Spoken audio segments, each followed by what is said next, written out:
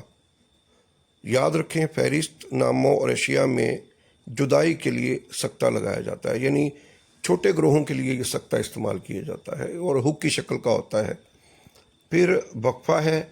وقفہ جو سکتے سے بڑھ کر ٹھہراؤ کو کہتے ہیں، اور یہ علامت جملے میں سکتے سے زیادہ ٹھہراؤ کے لیے استعمال ہوتی ہے، جیسے سکتہ چھوٹے گروہوں کے لیے اور وقفہ بڑے گروہوں کے لیے ہے۔ کسی جملے میں مختلف الفاظ کی دو یا دو سے زائد تراکیب کے درمیان وقفے کی علامت استعمال کی جاتی ہے۔ جیسے دیکھیں نا، عالیہ اور عظمیٰ دو لڑکیاں ہیں، پھر اور لڑکیاں ہیں طاہرہ اور زاہدہ، ٹھیک ہے۔ اب یہ دو دو کا گروہ ہے۔ پھر تسنیم اور ناز ہیں، چونکہ آخر سے پہلے اور آتا ہے اس لیے اور لگ گیا ہے۔ اب آپ جملہ دیکھیے، عالیہ اور عظمیٰ، وقفہ طاہرہ اور زاہدہ، تسنیم اور ناز الگ الگ ٹولیوں میں بیٹھی ہیں۔ اچھا، اگر فرض کیجئے ان سب لڑکیوں کے نام اکٹھے لکھے جاتے اور کے بغیر لکھے جاتے تو پھر یوں ہوتا، عالیہ کوما عظمیٰ کوما طاہرہ کوما زاہدہ کوما تسنیم اور ناز الگ الگ بیٹھی ہیں، پھر اس طرح ہوتا۔ اب پھر مثال نمبر 2 دیکھیے، وقفے کے لیے اسے سیمی کولن کہتے ہیں۔ لاہور کوما پنجاب کا۔ اب چونکہ پنجاب بڑا صوبہ ہے اور لاہور اس کا شہر ہے، اس لیے ان دونوں کے درمیان کوما آئے گا، اور آگے اگر ہم صوبہ بدلنا چاہتے ہیں تو پھر وقفہ آئے گا۔ کراچی کوما سندھ کا، اور پھر وقفہ پشاور KPK کا، اور کوئٹہ بلوچستان کا دارالحکومت۔ اگر آپ غور کریں، پنجاب، سندھ، KPK، بلوچستان، یہ چاروں بڑے صوبے ہیں، بڑے گروہ ہیں، ان کے درمیان کوما نہیں آتا، بلکہ ہم ان کے درمیان وقفے کی علامت استعمال کرتے ہیں، اور ان سے آگے شہروں کے نام لکھیں گے تو کوما آئے گا۔ اگر شہروں کے نام نہیں لکھیں گے، صرف اگر یہ بنائیں پاکستان کے اہم صوبوں میں پنجاب کوما سندھ کوما KPK اور بلوچستان شامل ہیں، اس طرح آئیں گے۔ اب رابطہ دیکھیے، رابطہ 2 نقطوں پر مشتمل علامت ہے۔ یہ وقفہ سے بڑھ کر ٹھہراؤ کے لیے استعمال کی جاتی ہے۔ کسی کا قول، کسی شخص کا قول، فرمان، جواب، کہاوت یا ضرب المثل نقل کرنے سے پہلے اور جملے کے الگ حصوں میں رابطہ پیدا کرنے کے لیے رابطے کی علامت استعمال کرتے ہیں۔ مثلا قائد اعظم نے فرمایا، 2 نقطے انورٹڈ کوما، کام کام اور کام۔ نمبر 2، کسی نے سچ کہا ہے، 2 نقطے، گیا وقت پھر آتا نہیں۔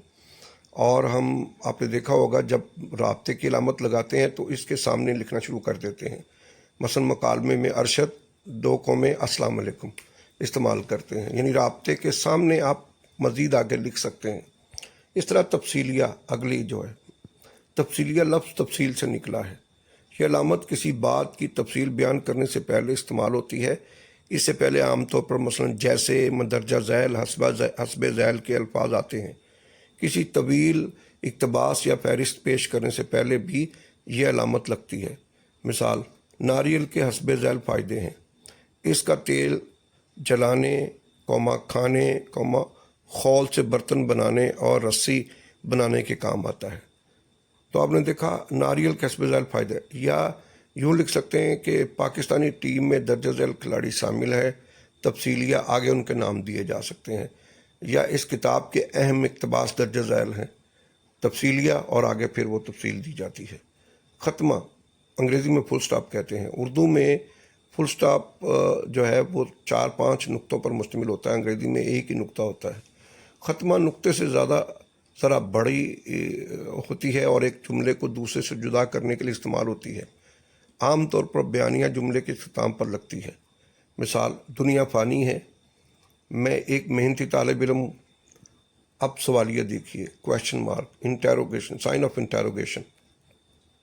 یہ علامت کسی سے سوال کرنے یا استفسار کرنے کے لیے کیا، کیوں، کیسے، کس طرح، کیوں کر جملے میں اگر آ جائے تو اس جملے کے آخر میں لگائی جاتی ہے۔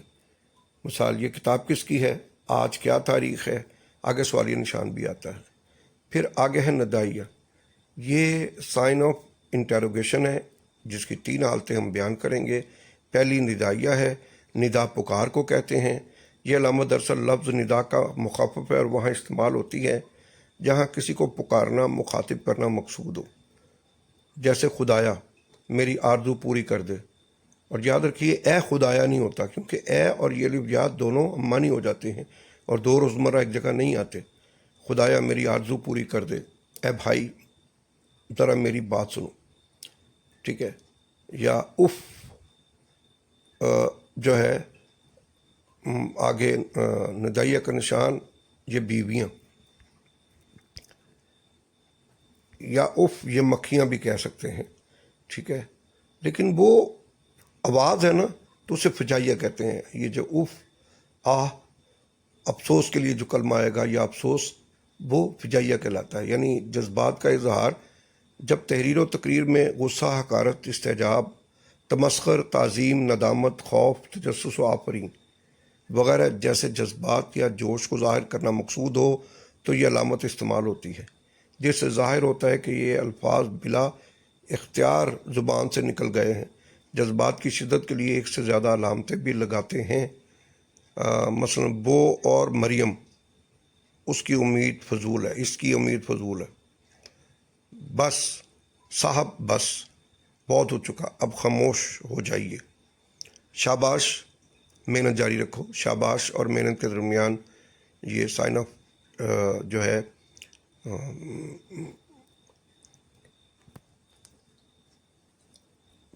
استعمال کیا جاتا ہے، سائن آف ایکسکلیمیشن۔ واوین دیکھیے، الٹے پیش اسے کہتے ہیں، انورٹڈ کاماس کہتے ہیں۔ اس علامت کا استعمال کسی کا قول من و ان اس کے الفاظ میں نقل کرتے وقت یا کسی اقتباس کا اندراج کرتے وقت اس قول یا اقتباس کی ابتدا اور آخر میں کیا جاتا ہے، جس کا مفہوم یہ ہوتا ہے کہ واوین کے اندر والی عبارت لفظ بہ لفظ اصل سے نقل ہے۔ مثلا باپ نے بیٹے کو نصیحت کرتے ہوئے کہا، کولن یعنی رابطہ، انورٹڈ کوما، بیٹا، یہ ندائیہ ہے، آگے ایک کے نیچے نقطہ، محنت کرو، فل سٹاپ، محنت کا پھل ضرور ملے گا، ڈیش یعنی ختمہ اور انورٹڈ کوما۔ میں نے ملازم سے کہا، رابطہ، 2 نقطے، انورٹڈ کوما، جاؤ، یہ امپیریٹو سینٹینس ہے، حکم ہے، لیکن ندا میں آئے گا میرا سامان گاڑی سے اتار لاؤ، انورٹڈ کوما بند۔ واوین کو ہو بہو نقل امانت لفظی کے ضمانت کے طور پر بھی استعمال کیا جاتا ہے۔ اب کوسین دیکھیے، کوس کمان کو کہتے ہیں، کوسین بریکٹس۔ اس علامت میں کسی بات کی وضاحت کے لیے ایسے الفاظ لکھے جاتے ہیں جو جملہ معترضہ کے طور پر آتے ہیں اور انہیں حذف کر دینے سے عبارت کے ربط و تسلسل میں فرق نہیں پڑتا، یعنی کوسین عبارت کا حصہ نہیں ہوتی۔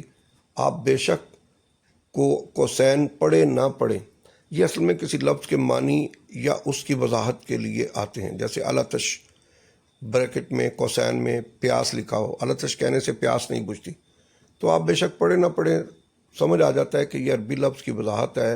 عربی میں الاتش پیاس کو کہتے ہیں۔ یا بایولوجی، آگے کوسین میں حیاتیات، تو اس لیے کوسین کو عبارت کا حصہ نہیں سمجھا جاتا، اسے پڑھے نہ پڑھیں آپ۔ انور صاحب مرحوم سے ہمارے گہرے تعلقات تھے، میرا گھر مکان کا وہ حصہ جس میں میری سکونت ہے، کوسین بند، بوسیدہ ہو گیا ہے۔ بے شک آپ اسے پڑھے نہ پڑھیں، لیکن اس نے وضاحت کر دی ہے کہ میرا گھر کون سا جس میں خود رہ رہا ہوں۔ تو کوسین کے بعد اگلا اور آخری ہے خط۔ نیم ختمے کا کام دیتے ہوئے جملہ ختم کیے بغیر اس میں اچانک تبدیلی کو ظاہر کرتی ہے۔ میں بیمار ہوں، خط آپ سے ملنا بھی ضروری تھا۔ مثلا بعض چیزوں کے عنوانات ہم اس طرح لکھتے ہیں کہ ڈاکٹر رفیع الدین ہاشمی، خط بطور ماہر اقبال، یا ماحولیاتی آلودگی ڈیش خط اسباب و انسداد۔ اب تو دوسری مثال دیکھیے، اب تو ایسی تنخواہ میں ڈیش وہ جتنی بھی ہے ڈیش گزارا کرنا ہوگا. یعنی یہ خط کئی جگہ استعمال ہوتا ہے. یہ جملے کی وضاحت یعنی عنوان کی وضاحت کرتا ہوا نظر آتا ہے ہمیں. خلاصہ یاد رکھنے کی باتیں: رموز و اوقاف کے بغیر تحریر بے جان ہے. ہر علامت کا اپنا خاص مقام اور وقفہ ہے. املا اور رموز و اوقاف کا درست استعمال نمبروں میں اضافہ کرتا ہے. روزمرہ تحریر و امتحان میں ان کا خاص خیال رکھیں. مشق: اپنی کسی تحریر میں تمام علامات استعمال کر کے دکھائیں.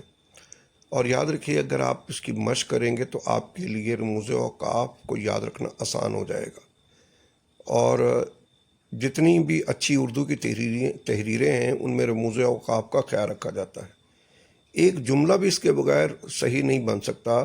تو جملوں کو جمع کریں تو اقتباس کیسے بن سکتا ہے؟ اس لیے رموز اوقاف کو بار بار دیکھیں اور انہیں اپنی تحریر میں استعمال کریں.